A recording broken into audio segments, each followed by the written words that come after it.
Pressure is something that you normally don't notice. Pressure is something that pushes out against the outside, and the outside pushes in. On the surface of this planet, almost everything has about equal pressure, inside and outside. If the pressure isn't equal, you got a problem. More pressure on the inside would make you start to push out. More pressure on the outside would squeeze you in as the outside presses in all around you. But you can feel a difference in pressure. Try this. Your muscles are amazing. You just made a difference in pressure. Your hand felt greater pressure. Let's try it with your mouse. Greater pressure on the inside. Lesser pressure on the inside. When you go up and down, the pressure can change. When you go up in an airplane, even though they try to keep the main cabin pressurized, the pressure is still less than the surface of the earth. That's why your ears start to feel bad. And that's why you yawn. Little tube in your head goes out to your eardrums. And when you yawn, you're letting the air inside of your body get in pressure with the air all around you on the inside of the airplane. When you dive down below the water and start to swim down, your ears can start to feel funny too. Now the pressure on the outside is greater than the pressure on the inside. And so the trick to take care of that is, so you use your lungs to force air inside of your mouth, and those little tubes push the air out into your eardrums, or next to your eardrums, and you've made the pressure equal on the inside and on the outside, and your ears don't feel weird anymore. So, that's my quick lecture on pressure. Everywhere you go in the universe, from the inside of stars, the inside of planets, the inside of your body, things try to have the same pressure as the stuff around it. If the pressure outside is too great, then there's a force that pushes on an object, and the object usually has to shrink. If the pressure inside is greater than the pressure outside, there's a force that pushes outward, and the object usually grows. There's a very familiar object that you can change the pressure inside, and the object just grows.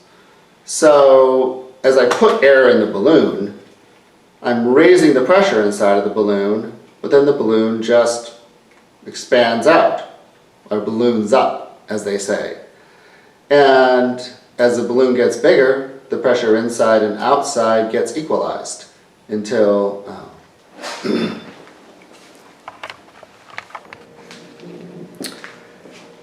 everywhere in the universe, things try to equalize pressure.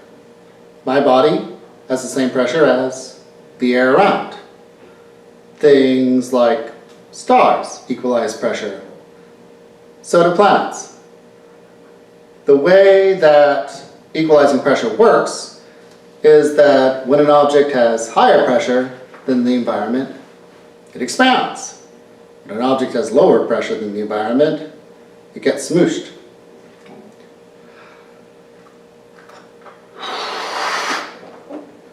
I'm pushing air into the balloon. It briefly has more pressure on the inside, and then it just gets bigger.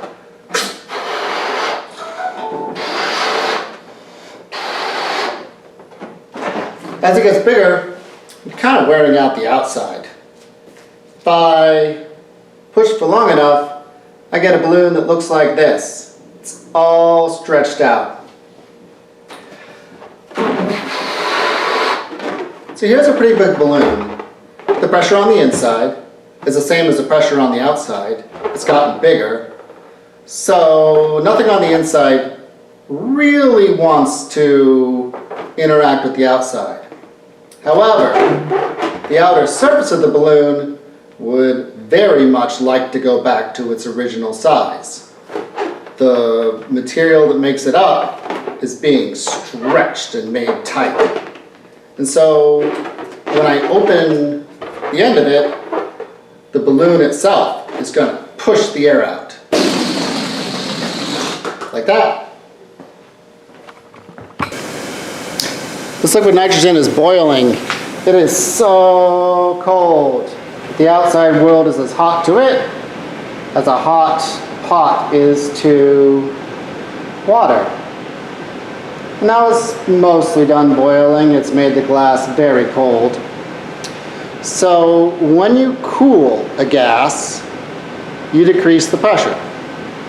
This balloon is a certain size because of the pressure inside of it.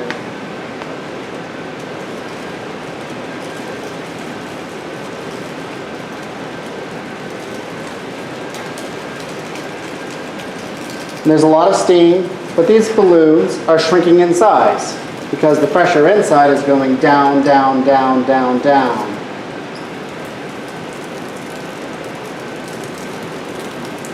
And now it's warming up to the outside air, and the pressure is going up, up, up, up, up.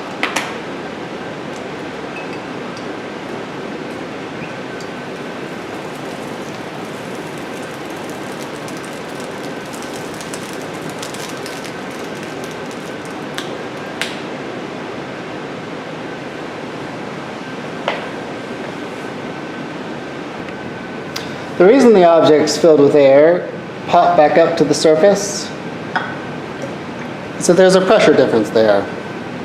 Right now, the pressure of the air in here and the pressure of the surface of the water are the same. They're all on the surface of the earth. But as I go deeper and deeper and deeper into the water, the pressure increases and increases and increases. That makes it so there's more and more and more of an up force on this thing, and it also compresses the air inside of it. Pressure of the water is going up, up, up. It's the same air as it was when it started, and notice some of the air has been smooshed in. Going up.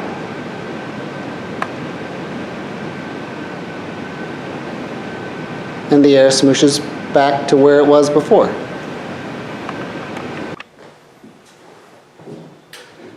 This is a vacuum pump. It sucks air out of things. At the surface of the Earth, there's quite a lot of pressure because there's a lot of air on top of the Earth, the atmosphere, pressing down on us.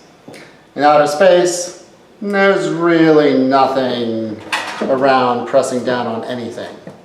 Not very many little bits of stuff floating around.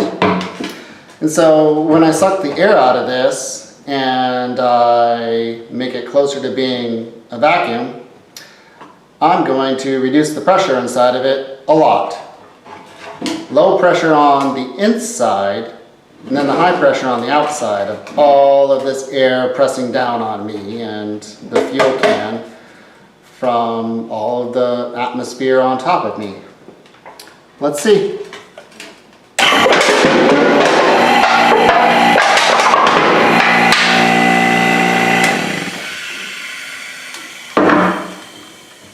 When I put low pressure on the inside, the outside pushes in and it crunches something.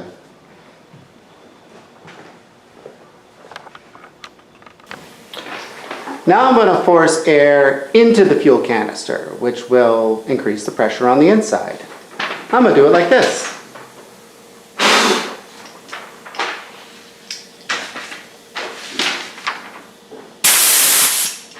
Higher pressure. Now,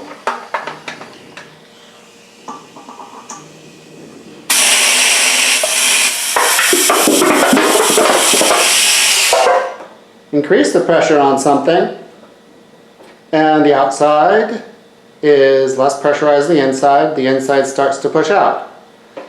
I don't want to go too far with this. no point in pumping up a fuel can past the point where it's comfortable. This water has a certain amount of weight. It also has certain properties. When I swim to the bottom of a swimming pool, I feel a force pushing me up. The deeper I swim, the more force I feel pushing me up. I'm going to stick my fist in here.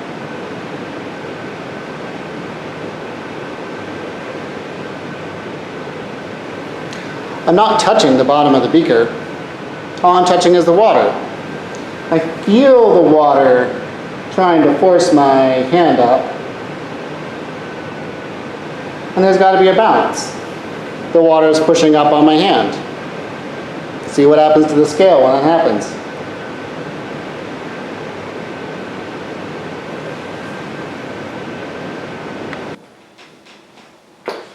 When you spread out pressure, you can decrease the amount of force or shock you put on something.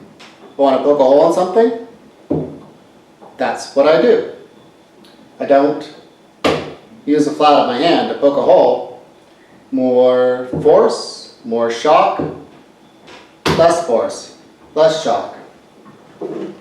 I would not want to hit my hand with a hammer or a chisel. It would hurt. It would be a large force. But I can spread that force out. And it doesn't hurt at all. This is a video about shock, or how jarring something is. I'm going to set my hand down like this, then set my hand down like this, and then set my hand down like this. Try it all three ways. Setting it down like this, definitely louder.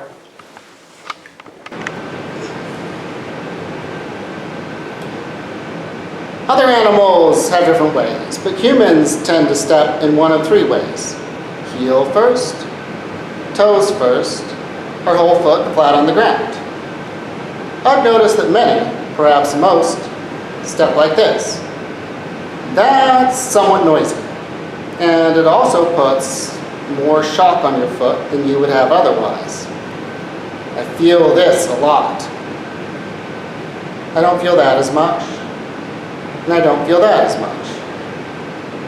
I have noticed that when I'm walking barefoot, I always step like this, and that's somewhat instinctual. The reason why is that I want to feel out what's ahead before I commit my entire foot to stepping down. Now, there's many variations on this. For example, I was taught to walk very quietly by some ninjas once. True story. And it starts by putting my heel down and rolling around the outside of my foot until my toes are finally touching.